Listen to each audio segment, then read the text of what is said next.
ನಮಸ್ತೆ ಎಲ್ಲರಿಗೂ. ನಾವು ಮಲ್ಲಿಕಾರ್ಜುನ ಟೂರ್ಸ್ ಆ್ಯಂಡ್ ಟ್ರಾವೆಲ್ಸ್ ಜೊತೆ 6 ದಿನಗಳ ಕಾಶಿ ಪ್ರವಾಸ ಕೈಗೊಂಡಿದ್ದು, 3ನೇ ದಿನ ಬೌದ್ಧ ಗಯಾ, 4ನೇ ದಿನ ಗಯಾ, 5ನೇ ದಿನ ಪ್ರಯಾಗರಾಜ್ ಮತ್ತು ಅಯೋಧ್ಯ ಇಲ್ಲಿಗೆಲ್ಲ ಭೇಟಿ ಕೊಟ್ಟು 6ನೇ ದಿವಸ ಅಯೋಧ್ಯೆಯಿಂದ ಬೆಂಗಳೂರಿಗೆ ವಾಪಸ್ಸಾದ್ವಿ. ಕಾಶಿ ಟೂರ್ನ 3ನೇ ದಿನ ನಾವು ಕಾಶಿಯಿಂದ ಹೊರಟು ಬೌದ್ಧ ಗಯಾಗೆ ಹೋದ್ವಿ. ಭಗವಾನ್ ಬುದ್ಧನ 80 ಅಡಿ ಎತ್ತರದ ಒಂದು ಸ್ಟ್ಯಾಚ್ಯೂ ಇರೋ ದೇವಸ್ಥಾನ ಕೂಡ ನೋಡಿದ್ವಿ. ಅದಲ್ಲದೆ ಕೆಲವು ಮೊನಾಸ್ಟ್ರಿಗಳನ್ನು ಕೂಡ ನೋಡಿದ್ವಿ. ಎಲ್ಲವನ್ನು ತುಂಬ ಶುಭ್ರವಾಗಿ ಚೆನ್ನಾಗಿ ಮೇಂಟೈನ್ ಮಾಡಿದ್ದಾರೆ. ಇದೊಂದು ಮಿನಿ ಟಿಬೆಟ್ ಥರ ಅನ್ನಿಸ್ತು ನಮಗೆ.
ಮಹಾಬೋಧಿ ಮಹಾವಿಹಾರ ಮಂದಿರ, ಇದು ಭಗವಾನ್ ಬುದ್ಧ ಅವರಿಗೆ ಜ್ಞಾನೋದಯ ಆದ ಬೋಧಿ ವೃಕ್ಷ.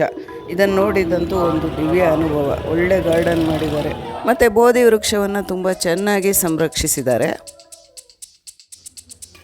ಇದು ನಾವು ಉಳ್ಕೊಂಡಿದ್ದು ಹೋಟೆಲ್ನಲ್ಲಿ ನಮ್ಮ ಟೂರ್ ಆಪರೇಟರ್ಸು ಅರೇಂಜ್ ಮಾಡಿದ ಒಳ್ಳೆಯ ಭೋಜನ. ನಾವು ಮಲ್ಲಿಕಾರ್ಜುನ ಟ್ರಾವೆಲ್ಸ್ ಅಲ್ಲಿ 6 ದಿನಗಳ ಕಾಶಿ ಯಾತ್ರೆ ಕೈಗೊಂಡಿದ್ದು ತುಂಬ ರೀಸನೇಬಲ್ ರೇಟ್ನಲ್ಲಿ, ತುಂಬ ಒಳ್ಳೆಯ ಹೋಟೆಲ್ಸು, ಒಳ್ಳೆಯ ಊಟ ಉಪಚಾರ ಅಲ್ಲದೆ ಫುಲ್ ಪರ್ಫೆಕ್ಟಾಗಿ ಆರ್ಗನೈಸ್ ಮಾಡಿದರು. ಎಲ್ಲ ಕಡೆ ಕರ್ಕೊಂಡೋಗಿ ತೋರಿಸಿ ಎಲ್ಲನೂ. ನೀವು ಏನಾದರೂ ಎಲ್ಲಿಗಾದರೂ ಟೂರ್ ಪ್ಲ್ಯಾನ್ ಮಾಡ್ತಾಯಿದ್ರೆ ಖಂಡಿತ ಮಲ್ಲಿಕಾರ್ಜುನ ಟ್ರಾವೆಲ್ಸ್ ಒಮ್ಮೆ ಟ್ರೈ ಮಾಡಬಹುದು. ಮಲ್ಲಿಕಾರ್ಜುನ ಟ್ರಾವೆಲ್ಸ್ ಅವರ ಫೋನ್ ನಂಬರು, ಡೀಟೇಲ್ಸು ಎಲ್ಲ ಬೇಕು ಅಂತಂದರೆ ಡಿಸ್ಕ್ರಿಪ್ಷನ್ ಬಾಕ್ಸಲ್ಲಿ ಶೇರ್ ಮಾಡಿರುತ್ತೆ, ಚೆಕ್ ಮಾಡ್ಕೊಳ್ಳಿ. ಆ ದಿನ ನಾವು ಬೌದ್ಧ ಗಯಾನಲ್ಲೇ ಸ್ಟೇ ಮಾಡಿ 4ನೇ ದಿವಸ ಬೆಳಗ್ಗೆ ಗಯಾಗೆ ಹೋದ್ವಿ. ಗಯಾದಲ್ಲಿ ಹಿರಿಯರಿಗೆ ಸಂಬಂಧಪಟ್ಟವರಿಗೆ ಪಿಂಡ ಪ್ರದಾನ ಶ್ರಾದ್ದ ಮಾಡೋರು ಮಾಡಿದರು. ನಾವು ವಿಷ್ಣುಪಾದ ದೇವಸ್ಥಾನ ದರ್ಶನ ಮಾಡಿ ಫಲ್ಗು ನದಿ ತೀರದಲ್ಲಿ ಸಾಕಷ್ಟು ಓಡಾಡಿದ್ವಿ. ನಂತರ ಬೌದ್ಧ ಗಯಾಗೆ ವಾಪಸ್ ಬಂದು ಬ್ರೇಕ್ಫಾಸ್ಟ್ ಮುಗಿಸಿ ಕಾಶಿಗೆ ವಾಪಸ್ ಬಂದ್ವಿ.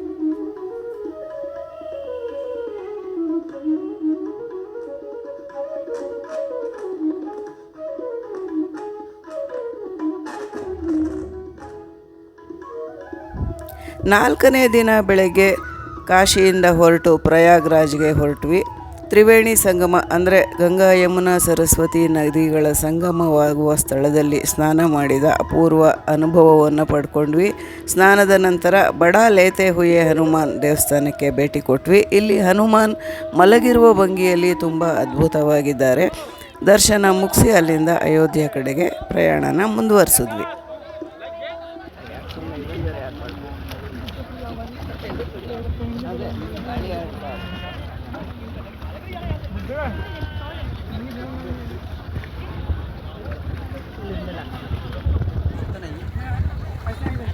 वो ज़्यादा पानी आए तो वो डूबता है. ये आधा किला डूब जाता है.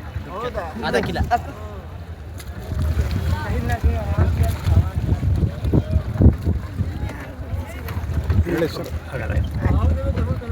ನಾವೀಗ 80 ಅಡಿ ಆಳ ಇರ್ತಕ್ಕಂಥ ಜಾಗಕ್ಕೆ ಬಂದಿದ್ವಿ.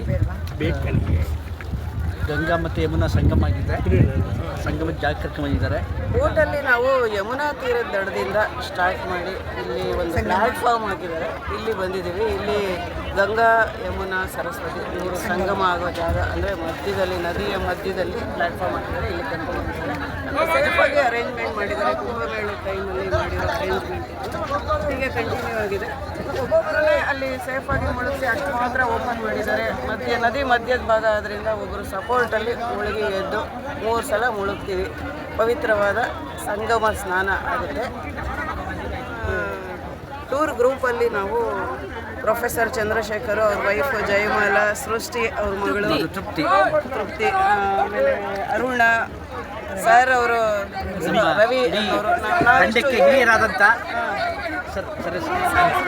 ರವಿ ಸರ್ ಅವರು ಜನ ಒಂದು ಹೋಟೆಲ್ ಅಂತ ಅರೇಂಜ್ ಮಾಡಿದ್ದಾರೆ. ವಿಕಾಸ್ ಅನ್ನೋ ಹೆಸರನ್ನ ನಮ್ಮ ಬೋಟ್ ನಾವಿಕರು ನಮ್ಮನ್ನು ಕರ್ಕೊಂಬಂದು ಈಗ ಜಾಗದಲ್ಲಿ ನಿಲ್ಲಿಸ್ಬಿಟ್ಟು ಅದು ನಮ್ಮ ಸರದಿಗಾಗಿ ಕಾಯ್ತಾ ಇದ್ದಾರೆ. ಸರದಿ ಬಂದ ತಕ್ಷಣ ನಮ್ಮನ್ನು ಸೇಫಾಗಿ ಒಬ್ಬೊಬ್ಬರನ್ನಾಗಿ ಅಲ್ಲಿ ಕಳಿಸಿ ಅಲ್ಲಿಂದ ಸ್ನಾನ ಮಾಡಿಸಿ ವಾಪಸ್ ಕರ್ಕೊಂಬರ್ತಾರೆ. ಅದು ಅವ್ರ ಜವಾಬ್ದಾರಿ.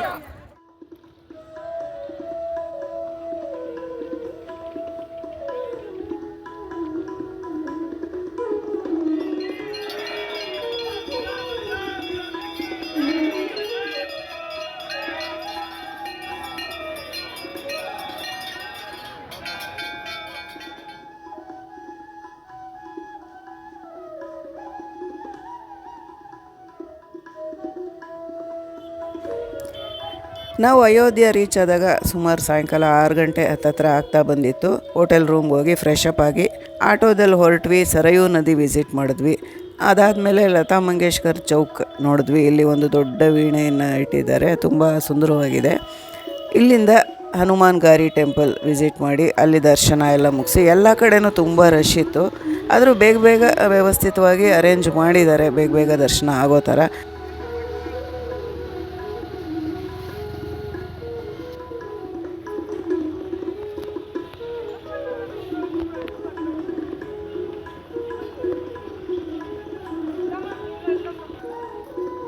ಕೊನೆಯದಾಗಿ ರಾಮಲಲ್ಲಾನ ದರ್ಶನ ಮಾಡೋಕ್ಕೆ ಅಂತ ಹೊರಟ್ವಿ. ರಾತ್ರಿ ಟೈಮ್ ಆದ್ದರಿಂದ ಲೈಟಿಂಗಲ್ಲಿ ದೇವಸ್ಥಾನ ತುಂಬಾ ಸುಂದರವಾಗಿ ಕಾಣ್ತಾ ಇತ್ತು.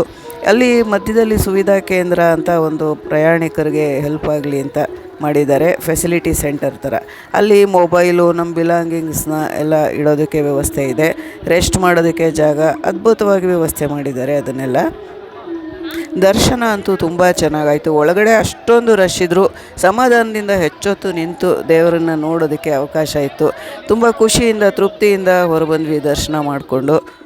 ಫೋನು, ಕ್ಯಾಮ್ರಾ ಇದೆಲ್ಲನೂ ಅಲೋ ಮಾಡದೇ ಇರೋದ್ರಿಂದ ತುಂಬ ಡೀಟೇಲಾಗಿ ನಾವು ವಿಡಿಯೋಗಳನ್ನು ಮಾಡೋಕ್ಕಾಗಲಿಲ್ಲ. 6ನೇ ದಿನ ಅಯೋಧ್ಯೆಯಿಂದ ವಾರಣಾಸಿಗೆ, ಅಲ್ಲಿಂದ ಬೆಂಗಳೂರಿಗೆ ವಾಪಸ್ಸಾದ್ವಿ.